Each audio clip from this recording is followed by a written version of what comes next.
Hello mga karakers, nandito ako sa Pro Fitness Gym. Ayan, dahil maulan at hindi ako makapag-jogging sa Marikina Sports Center, dito muna ako tumuloy. In fairness, mura lang naman pala ang walk-in nila, nasa 150 lang. Tapos may mga pa-members pa sila. So, ayan, bisitahin nyo na lang ito. Tapos tanongin nyo sila kung ano yung mga pa-members nila yan. Tapos medyo mura lang naman.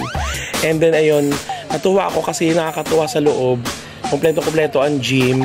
Tapos merong coffee shop pa. O diba, ito pwede kang magkape bago ka mag-workout para pawis na pawis ka talaga ganon. Usually kasi ganon ang ginagawa ko. Nagkakape muna ako bago ako mag-workout para ang ending, pawis na pawis at init na ako, gising na gising ang diwa ko, ganon. Ayan. Tapos ang daming aura dito mga karakers. Yan, gusto nyo maka-aura dito. Ayan, may mga malalaki katawan, may nagsasexy yung mga kagababaihan.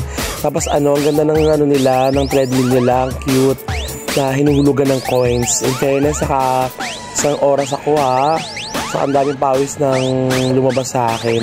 Nakakatuwa, ay naku, mawiwili ako dito. Kaya ako sa inyo, bisitahin nyo ito mga karakers and try nyo. In fairness, malinis ang lugar nila at may CR lahat. Kompleto-kompleto. Kaya naman, let's go on. Salamat sa panonood. Yeah. Gym.